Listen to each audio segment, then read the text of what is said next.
Já começo com você, meu caro amigo Mauro César Pereira. Muito boa noite. Muitos aspectos dessa vitória da seleção brasileira. A qualidade individual do Vinícius Júnior definindo mais uma vez, decidindo, marcando no seu terceiro jogo dessa Copa do Mundo. 2 dessa vez e 1 anulado ainda. Acho que a gente vai discutir bastante também sobre a anulação do gol do Vinícius Júnior por conta de marcação de falta. Neymar voltando a campo. Mas o principal, coletivamente, acredito que uma evolução da seleção brasileira do técnico Ancelotti. Vitória por 3-0, Mauro César, muito boa noite para você. Boa noite, Boni, boa noite, Vampeta, boa noite, companheiros. Sim, sem dúvida, o Brasil acho que fez um jogo adequado para esse contexto, né? O gol aos 7 minutos tornou as coisas mais interessantes. E o Vinícius entra para uma lista dos raros jogadores que marcaram nas 3 primeiras partidas do Brasil em Copas do Mundo.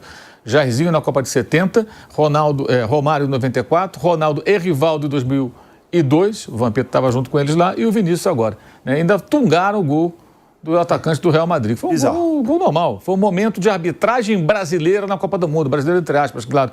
O árbitro acabou, o mexicano, né, agindo como agem aqui, o VAR também, né, procurando o chamado pelo em ovo e tal, até anularem o gol do Vinícius, o que não mudou em nada com relação a vitória do Brasil, uma vitória muito tranquila, num jogo em que o Brasil teve uma postura, digamos assim, reativa, boa parte do jogo, subindo às vezes a marcação para tomar a bola, muito ao estilo do Ancelotti. Não surpreende nada, é mais ou menos o que nós já imaginávamos que o técnico fosse fazer, e eu acho que hoje ele foi muito feliz. Só falar sobre Vinícius Júnior, então, para a gente já começar a falar sobre o destaque, a partida de destaque mais uma vez que ele teve, marcando em todos os gols dessa fase, marcando em todos os jogos dessa fase de grupos da Copa do Mundo 2026, decidindo contra Marrocos, decidindo contra a seleção do Haiti, decidindo agora mais uma vez contra a Escócia, marcando 2 belos gols, marcando um terceiro que foi, para mim, muito mal anulado. Você já começou o seu destaque também falando sobre isso. Agora, é o Vinícius que foi muito bem na Copa do Mundo de 2022 e agora, de fato, não tem como negar, é o protagonista dessa seleção brasileira, né, Mauro? Isso é uma obviedade, né? Enfim, está muito claro isso, né? Nós chegamos no momento do jogo em que o Brasil tinha, vamos lá, 1 gol contra Marrocos, com o gol dele, 3 gols contra Haiti, todos com participação dele, 2 gols contra a Escócia, os 2 dele. O primeiro gol que não teve participação dele foi o gol agora do Matheus Cunha com o passe do Bruno Guimarães, né? Que ele participou construindo jogada. Caso do gol do Matheus Cunha, que ele chuta, o goleiro rebate e o Matheus marca contra o Haiti, dando assistência para o próprio Matheus e marcando os outros gols. Agora ele tem, com esse gol do Matheus no segundo tempo, com ele em campo, o Brasil marcou 14 gols em Copas do Mundo e ele participou de 12 gols. Construindo jogada, dando assistência ou marcando o gol. E teve esse gol tirado aí pela arbitragem, num equívoco evidente, me pareceu, um momento de arbitragem, entre aspas, a brasileira, né? Na Copa do Mundo, os árbitros têm sido muito mais razoáveis, digamos assim, nesse Mundial, e nesse momento aí foi um VAR intervencionista, aquilo que a gente conhece aqui do nosso dia a dia, né?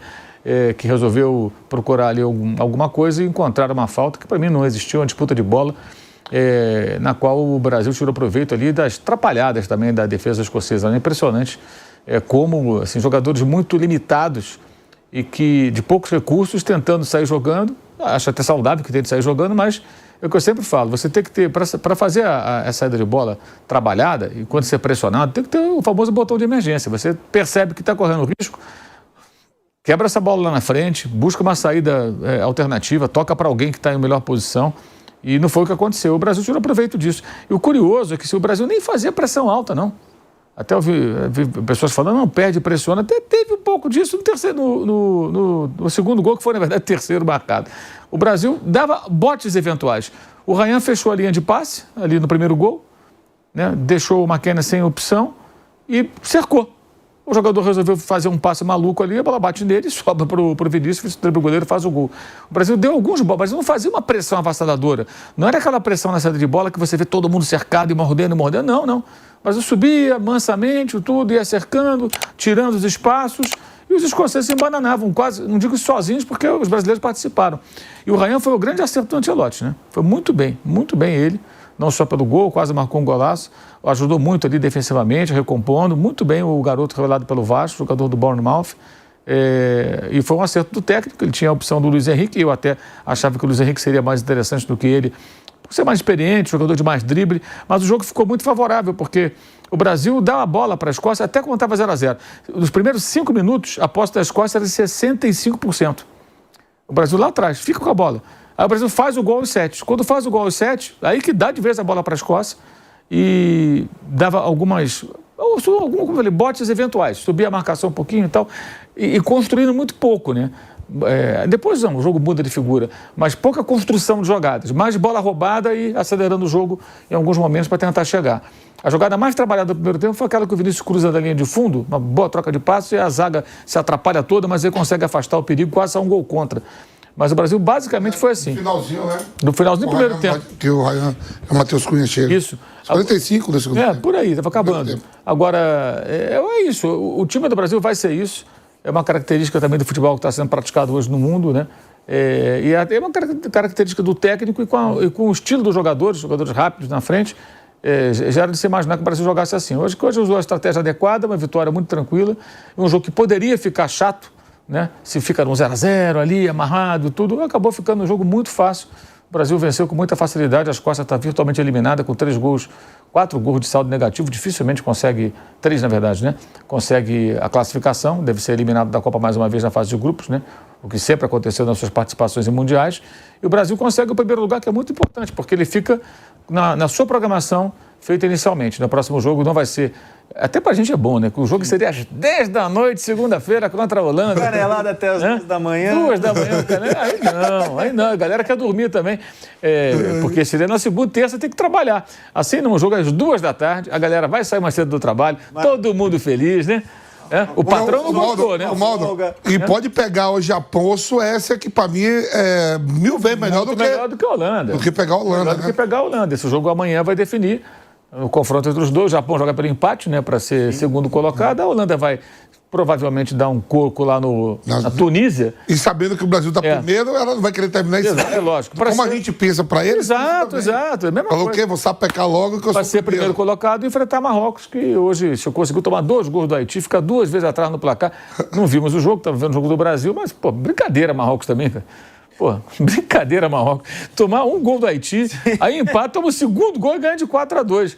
Te contar, hein? Só tá faltando lá a dupla Ener Valencia e Plata, os alérgicos a gol lá, para completar esse time do Marrocos, que cria muito, mas é uma dificuldadezinha aí. Realmente inacreditável. Mas, Omar, até sobre o que você estava falando sobre o estilo que o Ancelotti está implementando nessa seleção brasileira, o estilo que ele naturalmente tem enquanto treinador, um dado interessante, 5 dos 7 gols do Brasil na Copa até aqui se originaram de recuperação de bola, ou seja, o Brasil recupera, depois faz a transição, 2 retomadas no campo de defesa, 3 no campo de ataque, só 2 gols em organização ofensiva, construindo mesmo. Então, é bem a cara do Brasil, pelo menos nessa Copa do Mundo, do que a gente está vendo até aqui. E, Mauro, você vinha falando sobre o estilo que a seleção brasileira vem implementando, vem mostrando nessa fase de grupos da Copa do Mundo, especialmente depois do jogo contra o Marrocos, que foi uma grande bagunça, contabilizando, né, a vitória contra o Haiti, a vitória agora contra a Escócia. Claro que a gente destaca o Vinícius, mas para a gente também buscar outras peças que estão funcionando muito bem, vou citar daqui a pouco o Bruno Guimarães, que para mim está fazendo uma ótima Copa do Mundo, mas hoje a opção pelo Ryan no lado direito funcionou bastante. Pressionou lá na frente, rouba a bola do primeiro gol, tem um papel defensivo muito importante também, talvez com a bola no pé não tenha construído tanto, mas foi uma decisão que me pareceu bastante acertada do Ancelotti para a partida de hoje, né, Mauro? Sem dúvida, ele foi muito bem. Até nós discutimos muito isso aqui durante a semana, né? Eu achava que o Luiz Henrique seria a melhor opção. Poderia talvez ter jogado bem o Luiz Henrique se entrasse, mas o Ryan foi muito bem.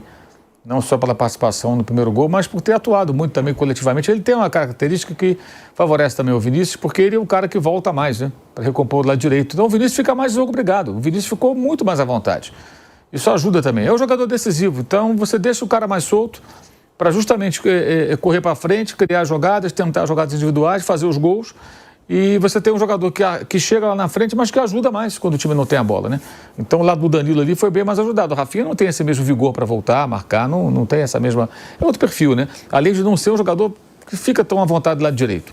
Não é o seu habitat, digamos assim. Então eu entendo que até usei essa expressão durante a semana, que a lesão, a gente lamenta, claro, a lesão de qualquer jogador, mas a lesão do Rafinha poderia ser uma solução para o Ancelotti. Hoje foi, porque o time se ouve melhor e isso favoreceu o jogo do cara mais importante que é o Vinícius Júnior.